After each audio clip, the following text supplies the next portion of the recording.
خبر شامل کرتے ہیں ڈسٹرکٹ بہاول نگر سے۔ ہمارے نمائندہ ملک مشتاق احمد خلجی کی رپورٹ کے مطابق ملک اسلم اور بھولا سدا بہار کونسلر نے آج وائٹ ہاؤس میں اپنے محبوب قائد چودھری اعجاز الحق صاحب اور چودھری غلام مرتضیٰ صاحب سے ملاقات کی اور ان کو اپنے علاقے مسلم کالونی کے اہلیان علاقے کے لوگوں کی طرف سے مبارکباد پیش کرتے ہوئے بتایا کہ آپ نے ان کے درینہ مطالبات پورے کر دیے، جن میں ایک نیا ٹرانسفارمر لگوا کر بجلی کی بندش سے ہماری جان چھڑائی ہے۔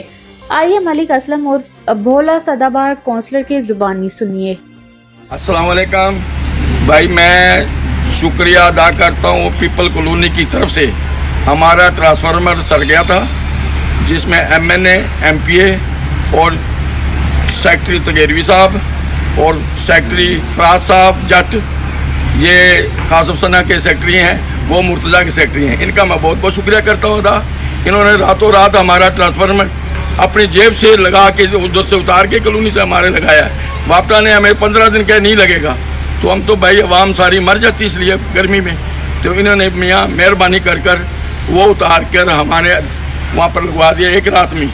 بڑا بڑا شکریہ ادا کرتا ہوں میں پیپل کالونی کی طرف سے، میں دوستوں کا، ایم این ایم پی اے کا، سیکٹری صاحبان کا اور جو میڈیا والا ان کا بھی میں شکریہ ادا کرتا ہوں۔ السلام علیکم۔